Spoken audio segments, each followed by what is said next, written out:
हरे कृष्ण। तो आज के इस सेशन में हम कवर करेंगे Bhagavad Gita as it is chapter 9 text number 31। तो आज के श्लोक जो है ये कंटिन्यूशन है पिछले श्लोक से। तो आज के श्लोक में भगवान समझाते हैं कि जब एक भक्त अपने कुछ गलतियों के द्वारा कुछ गलत काम करते हुए अपने स्थान से जब वो एक्सीडेंटली फॉल डाउन होते हैं, जब वो अपने स्थान से नीचे गिरते हैं तो क्या होगा। तो भगवान यहाँ पे कहते हैं कि वो बहुत ही जल्दी, बहुत ही कम समय में अपनी गलतियों को एहसास करते हुए, उसके लिए पश्चाताप करते हुए वो अपनी गलतियों से उभर के आते हैं और अपनी गलतियों को सुधारते हुए वो पुनः भक्ति के मार्ग में आगे बढ़ेंगे और इस प्रकार वो स्वयं भगवान को प्राप्त कर सकते हैं। तो ये विचार आज के श्लोक में भगवान यहाँ पे समझाते हैं। तो जैसे हमने पिछले श्लोक में देखा था, जहाँ पे भगवान ने समझाया था कि जब एक भक्त भगवान की भक्ति सेवा कर रहा है तो उनकी पूर्व कार्यों के अनुसार, उसके प्रभाव के अनुसार हो सकता है कि वो कभी अपने स्थान से नीचे गिरते हुए कुछ गलत काम कर सकता है। तो उसे भगवान ने कहा था एक्सीडेंटल फॉल डाउन, जानबूझ के गलत काम करना नहीं बल्कि अनजाने में या अपने इंद्रिय के वश में आते हुए वो कभी एक बार गलत काम कर सकता है।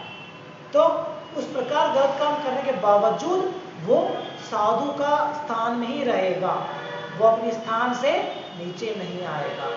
तो ये विषय भगवान ने पिछले श्लोक में समझाया था और वहाँ पे भगवान ने ये भी कहा था कि हमें उस साधु को एक साधु की विशेष रूप से ही हमें देखना है, एक साधु का स्थान ही उन्हें देना है उनकी एक गलती के बावजूद।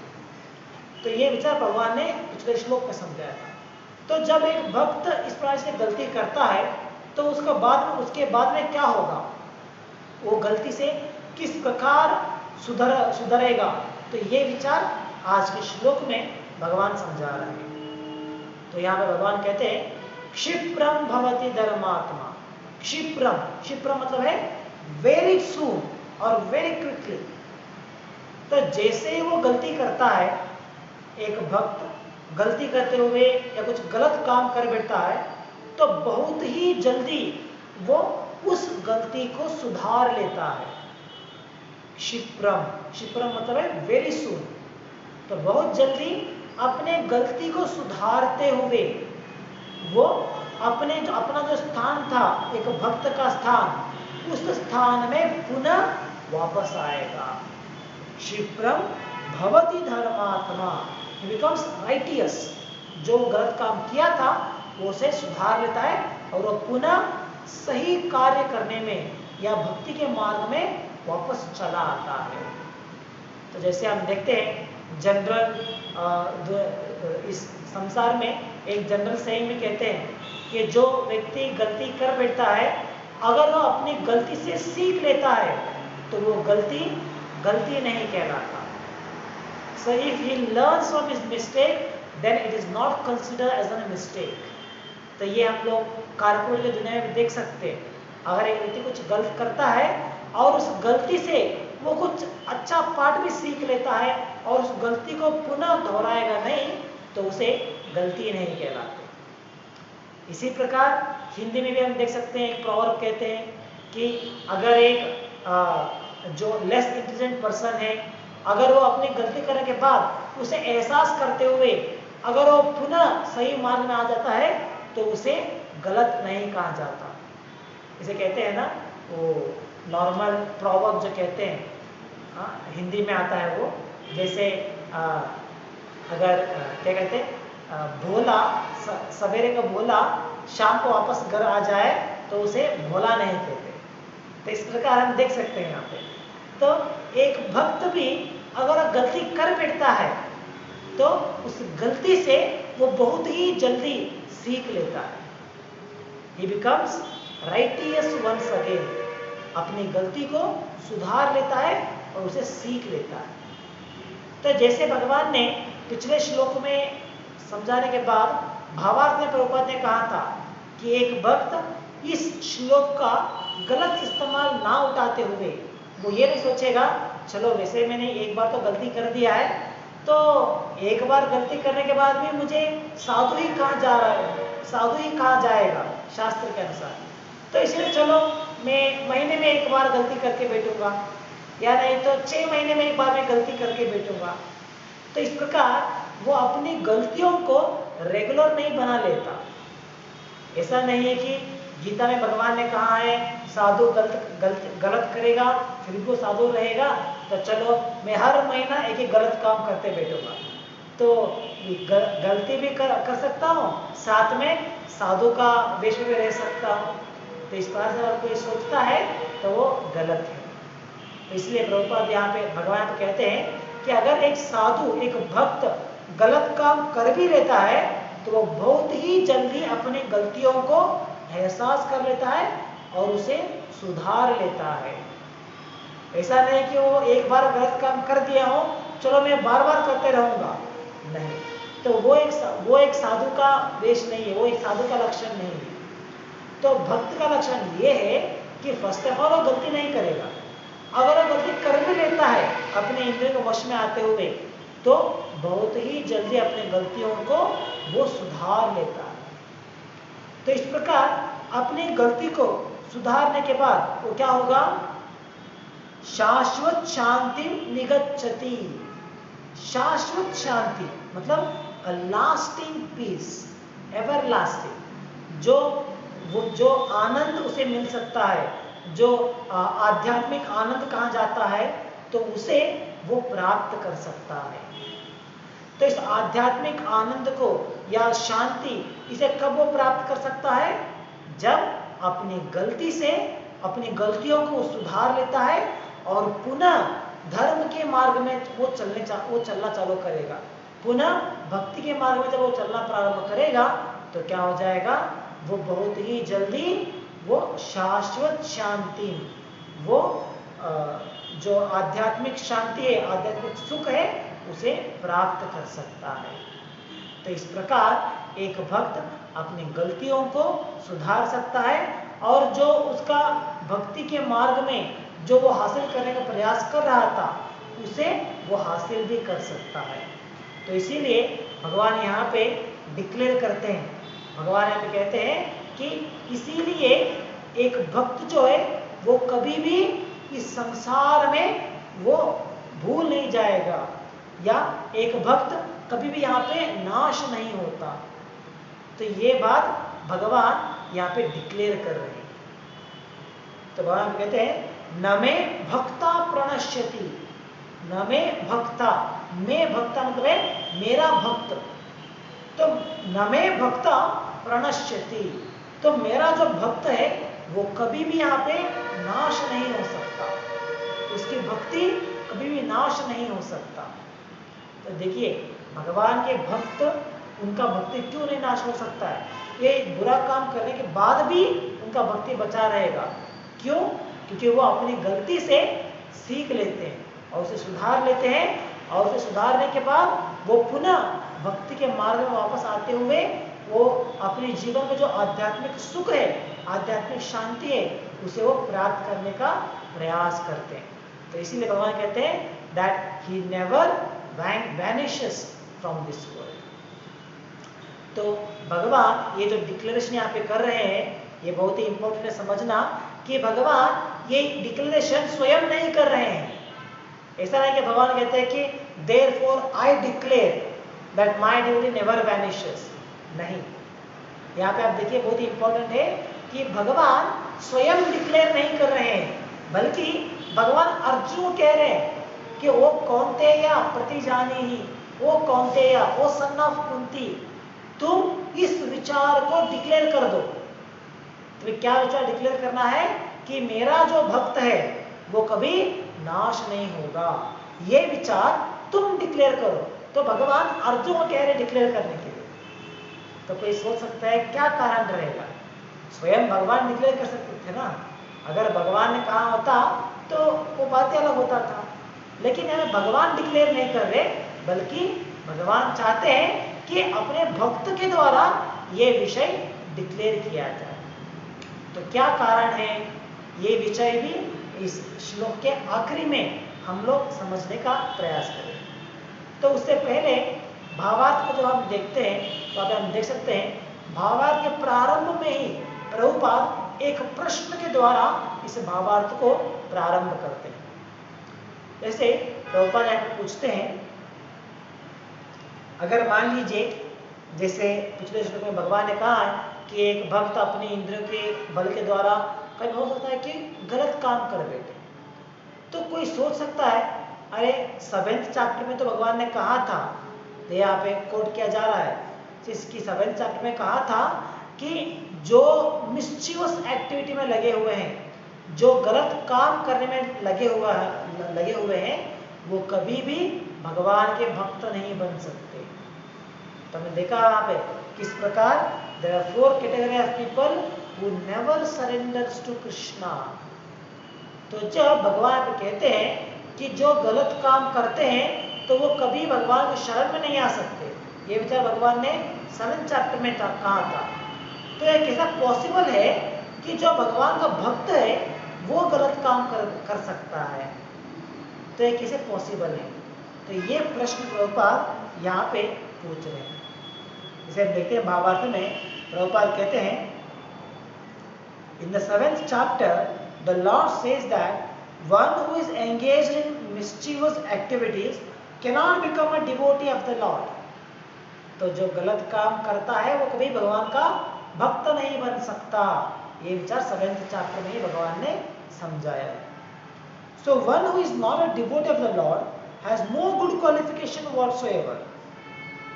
The question remains that how can a person engaged in abominable activities either by accident or by intention be a pure devotee। तो यहाँ पे प्रश्न ये उठ रहा है कि एक भक्त अगर वो गलती से भी हो सकता है या जानबूझ के भी हो सकता है, अगर वो गलत काम कर रहा है तो वो किस प्रकार का डिवोटी बन सकता है, क्यों उसे डिवोटी का दर्जा दिया जाएगा?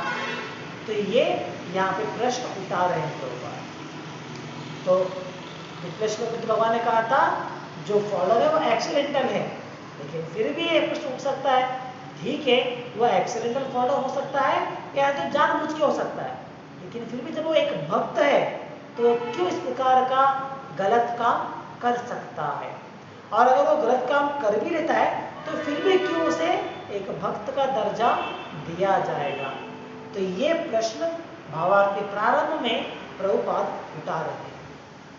तो उसके बाद में प्रभुपाद उस प्रश्न के लिए उत्तर भी यहाँ पे देते हैं और यहाँ पे कहते हैं कि जो 7th चैप्टर में भगवान ने जो 4 वर्ग के बारे में समझाया था, जो कभी भगवान के भक्त नहीं बन सकते या कभी भगवान के शरण में नहीं जाते, तो वहाँ पे हम देख सकते हैं वो जो 4 वर्ग थे, जो जिसमें एक वर्ग था जो मिस्चीवस एक्टिविटी, जो गलत काम करते हैं, तो उनमें उन्होंने कभी भक्ति किया ही नहीं। They have never been a devotee। वो कभी भक्त बने ही नहीं, कभी भक्ति किया ही नहीं। तो इसीलिए जब वो कुछ सभी प्रकार के गलत काम कर रहे हैं तो उनमें कोई भी प्रकार का, किसी भी प्रकार का अच्छा गुण हम नहीं देख सकते। जिसे कहते हैं गॉडली क्वालिफिकेशन। एक देवताओं का जो गुण है वो गुण उस व्यक्ति में हम नहीं देख सकते। तो जैसे शास्त्रों में भी कहते हैं अगर एक व्यक्ति सभी प्रकार के कर्म कर रहा है, सर उसमें सभी प्रकार के अच्छे गुण भी मौजूद हैं, लेकिन अगर वो भगवान की भक्ति नहीं करेगा तो उसके पास जो भी गुण है उसका कोई वैल्यू नहीं होता।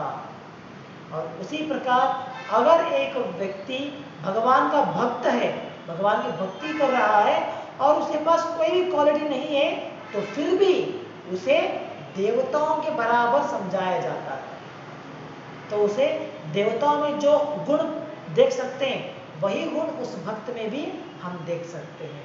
तो ये भागवत के एक श्लोक में समझाया गया है। तो इसी प्रकार यहाँ प्रभुपाद कहते हैं कि जो मिस्चीवस एक्टिविटी कर रहा है, जो 7th चैप्टर में एक्सप्लेन किया गया था, वो व्यक्ति जो है वो कभी भी भक्त नहीं बना है।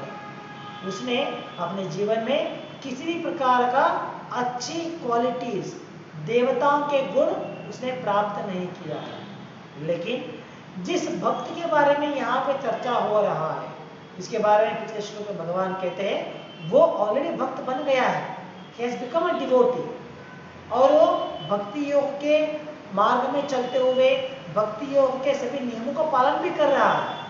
तो जैसे ही वो एक भक्त बन जाता है, वो भक्ति के मार्ग में जा रहा है, तो उस भक्त में देवताओं में दिखने वाले सभी गुण हम देख सकते हैं। तो इसीलिए ये कोई नॉर्मल व्यक्ति नहीं, कोई आम इंसान नहीं है जो गलत काम कर बैठा है तो कभी वापस भक्ति में नहीं आ सकता। नहीं, ये ऑलरेडी भक्त बन गया है, वो पहले ही भक्त है। तो भक्त बनने के बाद जब वो एक्सीडेंटल फॉल डाउन होता है तो वेरी क्विकली वो उस अपनी गलती को सुधार भी लेता है। तो इसीलिए इस प्रश्न के लिए जो प्रभुपाद प्रश्न उठाते हैं, उस प्रश्न के लिए उत्तर देते हुए प्रभुपाद आगे कहते हैं, The miscreants, as stated in the 7th chapter, who never come to the devotional service of the Lord, have no good qualification, as is stated in the Srimad Bhagavatam. तो उनके पास कोई भी अच्छा गुण नहीं होता। लेकिन एक भक्त के पास क्या होता है?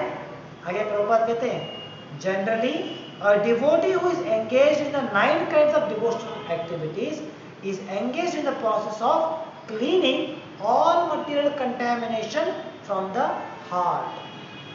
तो जो ऑलरेडी भक्ति के मार्ग में है, जो ऑलरेडी भक्त बन गया है, तो वो अपने आप को इस नवविधा भक्ति में वो लगा के रखा है। तो इस नवविधा भक्ति का पालन करते हुए उसमें सभी प्रकार के देवताओं के गुण हम देख सकते हैं। तो इसीलिए जब वो कुछ गलत काम कर भी लेता है तो बहुत ही जल्दी अपनी गलती को सुधार लेता है, उसके लिए वो प्रायश्चित करेगा और फिर से भक्ति के मार्ग में आगे बढ़ेगा। तो ये डिफरेंस है एक भक्त की फॉल डाउन में और एक आम व्यक्ति उनकी बुरे काम करने में। तो आगे आप प्रभुपाद समझाते हैं। तो कोई सोच सकता है, ठीक है, अगर एक भक्त कुछ बुरा काम कर लेता है एक्सीडेंटली भी, तो उसके लिए कुछ तो पश्चाताप करना पड़ता है ना। ऐसा नहीं कि उन्होंने बुरा काम कर दिया फिर भी कुछ भी पश्चाताप नहीं करेंगे या उसके लिए कुछ भी सजा नहीं उठाएंगे, तो ये कैसे पॉसिबल है? ये तो नाइंसाफी होता है।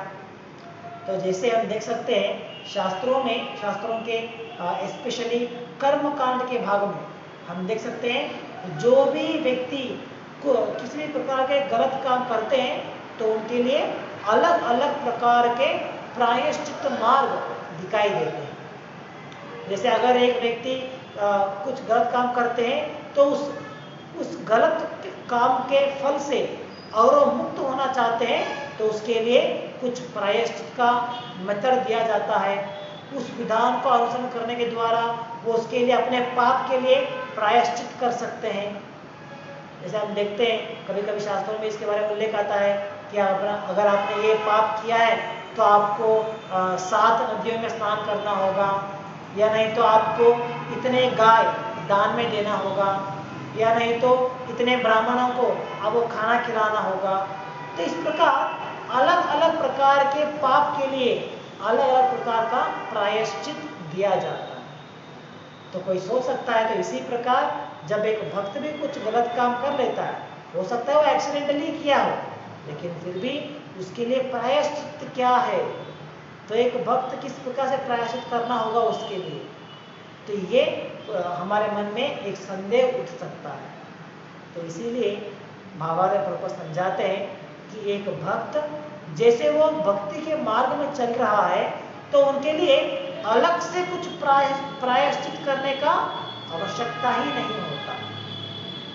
तो भक्त क्या करता है, वो हमेशा भगवान की स्मृति करते हुए नवविधा भक्ति का पालन कर रहा है। तो इस नवविधा भक्ति के द्वारा क्या होता है, वो सतत रूप से भगवान के बारे में स्मरण करता है, भगवान के बारे में श्रवण करता है, भगवान के बारे में कीर्तन करता है, भगवान की उपासना करता है, आराधना करता है, भगवान के लिए सेवा समर्पण करता है, तो इस प्रकार पूरी तरीके से नवविध भक्ति का पालन करते हुए हम कह सकते हैं कि वो भगवान को अपनी हृदय में वो वहां पे उन्हें विराजमान किया है या उन्हें रियलाइज कर रहा है अपनी हृदय में।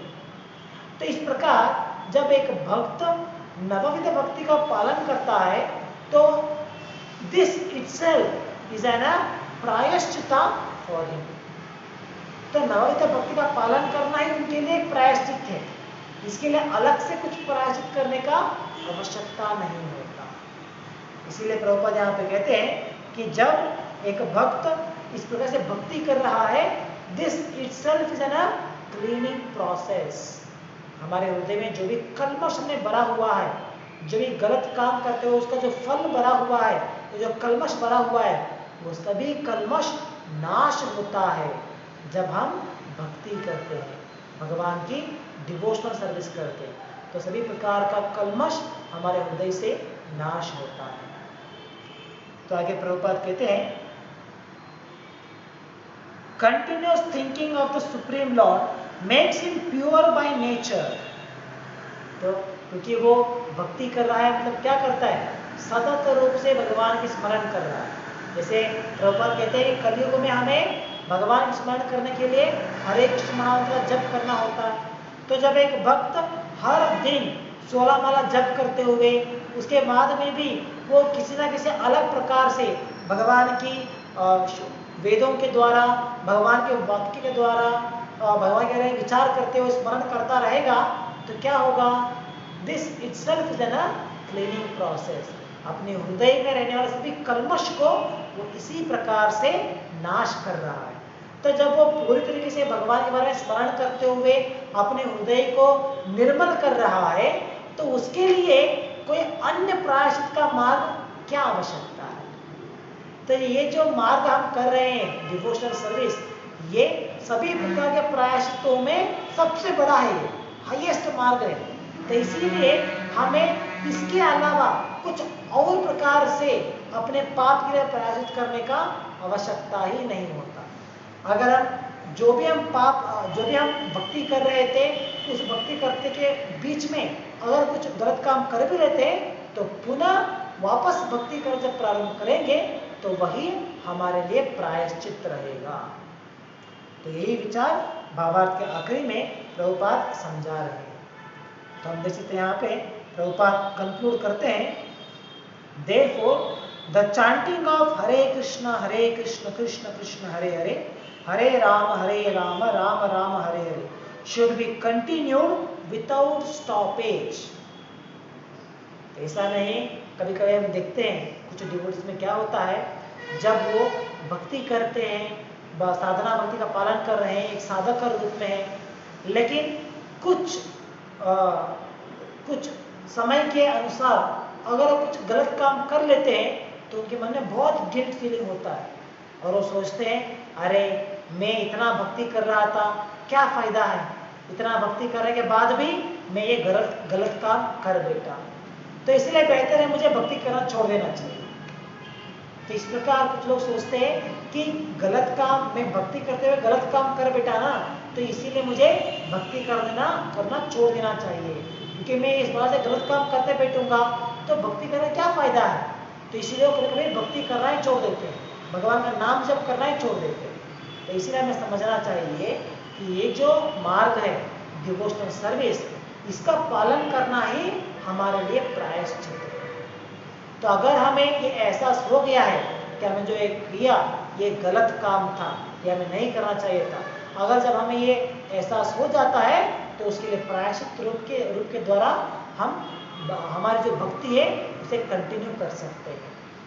हमें इतना ही इम्पोर्टेंस देना है कि पुनः वही गलती हमें रिपीट नहीं करना है। तो दिस शुड बी अवर प्रयास, हमारा एंडेवर वहाँ पे होना चाहिए कि हम वही गलती पुनः नहीं करेंगे। तो इस प्रकार हमारे पुनः गलती ना करते हुए भक्ति को कंटिन्यू करना चाहिए। तो इस प्रकार करने से क्या होता है, हमारा जो पाप ने किया, जो हमने गलत काम किया, उसके लिए प्रायश्चित भी हो जाता है और उसके बाद में पुनः भक्ति मार्ग में हम आगे बढ़ सकते हैं।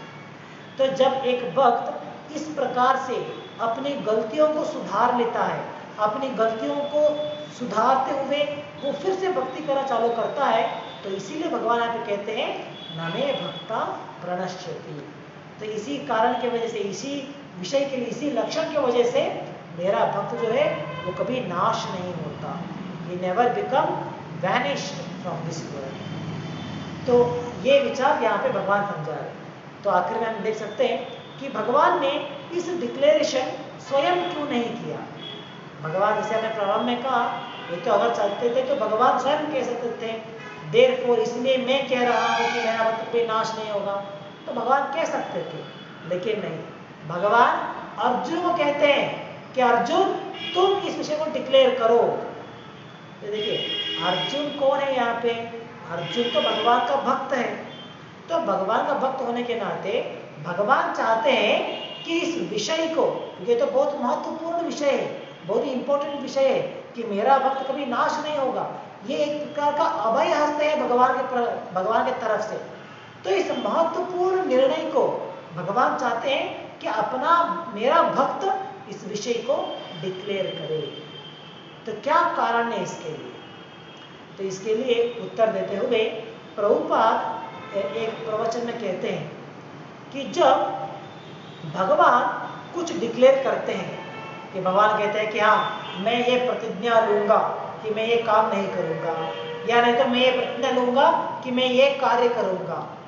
तो जब भगवान प्रतिज्ञा लेते हैं तो हो सकता है कि भगवान कुछ संदर्भ में अपनी प्रतिज्ञा को भी तोड़ देते हैं। देखिए भगवान कृष्ण इसीलिए जाने जाते हैं कि वो अपना प्रॉमिस रख नहीं पाते, कभी कभी जो उन्होंने प्रॉमिस किया है उस प्रॉमिस को भी कभी कभी तोड़ देते हैं। तो इसीलिए भगवान ये नहीं चाहते हैं कि लोग इसके ऊपर डाउट करें कि अरे भगवान तो यहाँ पे कह दिया, भगवान तो यहाँ पे प्रॉमिस कर दिया है, लेकिन फिर भी क्या मालूम अगर भगवान अपना प्रॉमिस नहीं निभा पाए तो। जो भगवान यहाँ पे प्रतिज्ञा कर रहे हैं उस प्रतिज्ञा को अगर भगवान नहीं कर पाए तो क्या होगा? तो इस तरह से लोग डाउट पड़ सकते हैं। तो इसीलिए भगवान चाहते हैं कि नहीं अर्जुन, अगर मैं कहूँगा तो लोग नहीं मानेंगे, या मैं कहूँगा तो लोग इसे डाउट करेंगे। तो इसीलिए भगवान कह रहे थे कि अर्जुन तुम इस विषय को डिक्लेयर करो, तुम अनाउंस करो, तब जाके लोग इसे समझ जाएंगे। तो इसीलिए भगवान यहाँ पे अपने भक्त को कह रहे हैं इस विषय को डिक्लेयर करने के। तो कोई सोच सकता है अरे भगवान कैसे अपनी प्रतिज्ञा तोड़ सकते हैं? कभी ऐसा हुआ है क्या कि भगवान ने कुछ प्रतिज्ञा किया है बाद में भगवान से तोड़ दिया है? तो हाँ, इतिहास में हम देख सकते हैं इस तरह के प्रसंग है कि जब भगवान अपनी प्रतिज्ञा को भी तोड़ देते हैं। लेकिन यहाँ पे यह महत्व है समझना कि भगवान अपनी प्रतिज्ञा क्यों तोड़ते हैं। जब भगवान स्वयं प्रतिज्ञा करते हैं, प्रॉमिस करते हैं, तो भगवान अपनी प्रॉमिस को क्यों तोड़ते हैं? जैसे मान लीजिए अगर भौतिक संसार में कोई व्यक्ति कुछ प्रॉमिस करता है आपसे कि मान लीजिए आपको प्रॉमिस करेगा, नहीं मैं अपनी तरफ से मैं आपको ये सहायता करूंगा, तो अगर उसने प्रॉमिस किया है तो हो सकता है कि उसमें कुछ प्रॉब्लम हो सके, उस व्यक्ति में कुछ कमियां हो सकती है, कुछ उसके लिए दिक्कत हो सकती है, जिसके कारण की वजह से वो अपना प्रॉमिस को निभा नहीं सकते। तो ये हम लोग जनरली देखते हैं, ये बहुत लोग होता है सभी लोगों से। कोई व्यक्ति में प्रॉमिस करता है नहीं प्रभु जी चाहे कुछ भी हो जाए हम आपके साथ रहेंगे। तो हमें बहुत लोगों ने प्रॉमिस किया था, और कहते हैं कि जब हम लोग कुछ किसी भी मुसीबत में हम लोग गुजर रहे थे तो बहुत लोगों ने प्रॉमिस किया, अरे नहीं प्रभु जो भी आप करेंगे हम लोग आपके साथ रहेंगे, हम कोई आपको साथ नहीं छोड़ेंगे। तो बहुत लोग प्रॉमिस करते हैं, लेकिन बाद में हम देखते हैं जब समय आता है, जब कुछ कठिनाइयाँ आती है जीवन में, तो जिन लोगों ने प्रॉमिस किया था वो लोग सामने ही नहीं आते, वो लोग अपना प्रॉमिस निभा नहीं पाते, तोड़ देते हैं। तो क्यों होता है ऐसा? क्योंकि उस व्यक्ति के पास उतनी कमियां हैं कि वो व्यक्ति परिपूर्ण नहीं है कि वो अपनी प्रॉमिस को निभा सके। कुछ संदर्भ आता है तो अपना प्रॉमिस को तोड़ देता है। तो ये हम लोगों का एक्सपीरियंस है इस भौतिक संसार में। लेकिन भगवान क्यों अपने प्रॉमिस को तोड़ेंगे? भगवान थोड़ी कोई आम व्यक्ति हमारे जैसा नहीं। भगवान तो सर्वशक्तिशाली है, भगवान के पास सभी प्रकार की सुविधा है, पूरा शक्ति है। तो भगवान क्यों अपना प्रॉमिस को तोड़ सकते हैं? क्या कारण है भगवान अपना प्रॉमिस को तोड़ने के लिए? तो ये समझना इंपॉर्टेंट है। भगवान हमारे इतिहास में हम देख सकते हैं भगवान भी अपनी प्रॉमिस को तोड़ सकते हैं। देखिए भगवान कब तोड़ते हैं? अपने भक्तों के लिए भगवान अपनी प्रॉमिस भी तोड़ देते हैं। देखिए भगवान अपनी प्रॉमिस तोड़ने के लिए भी कारण है अपने ही भक्त। तो जब भगवान अपने भक्तों के लिए कुछ प्रॉमिस करते हैं तो उस प्रॉमिस को अपने भक्तों की वजह से ही उन्हें तोड़ना भी पड़ता है।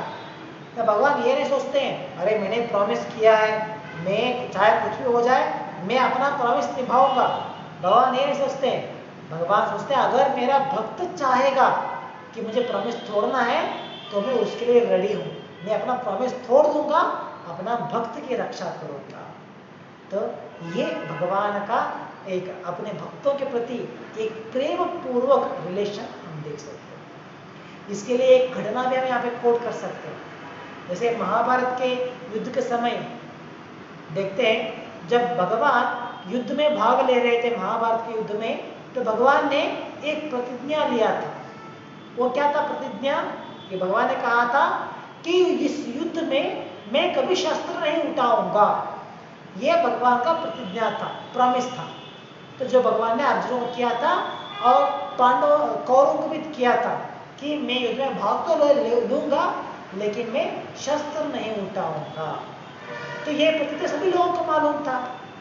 तो लेकिन हम देखते हैं जब युद्ध प्रारंभ होता है और कुछ दिन बीतते हैं, जैसे 18 दिन का युद्ध होता है, तो उसमें 18 दिन में जब कुछ दिनों के बाद जब एक प्रसंग आता है तो स्वयं भगवान अपनी प्रतिज्ञा को तोड़ देते हैं।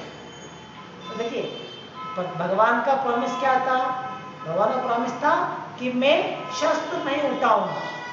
लेकिन एक बार ऐसा प्रसंग आता है जब भीष्मदेवा, वो कौन है भीष्मदेवा? भीष्मदेव भी भगवान के शुद्ध भक्त हैं, प्योर डिवोटी। भीष्मदेव कहा जाता है कि वो महाजन में जो 12 महाजन हैं उनमें से एक है भीष्मदेवा। तो महाजन मतलब कौन है? जो हमारी भक्ति का परिपालन प्रतिपाद करते हैं, हमारी डिवोशनल सर्विस इसको जो प्रचार करते हैं उन्हें कहा जाता है महाजन। तो भीष्मदेवा 12 महाजनों में एक माने जाते हैं। तो उन महाजनों में एक होने के बाद भी भीष्मदेव एक संदर्भ में वो एक प्रतिज्ञा लेते हैं। वो पांडव कौरव से कहते हैं, जो दुर्योधन वहां पे आए, दुर्योधन कहते हैं कि कल के युद्ध में मैं इतना तीक्ष्ण युद्ध करूंगा, इतना घोर रूप से मैं युद्ध करूंगा कि एक हो सकता है, एक परिणाम हो सकता है कि मैं 5 पांडवों को मार डालूंगा। 5 पांडवों को उन्हें मृत्यु का हवाले कर दूंगा या मार दूंगा। या नहीं तो देखिए ये भीष्म का प्रतिज्ञा था। भीष्म ने कहा था कि मैं एक कल इतना घोर युद्ध करूंगा कि 5 पांडवों को मार डालूंगा, या नहीं तो उनकी रक्षा करने के लिए स्वयं कृष्ण को युद्ध में आना पड़ेगा। तो इतना मैं युद्ध करूंगा। ये भीष्मदेव ने दुर्योधन से वचन दिया था।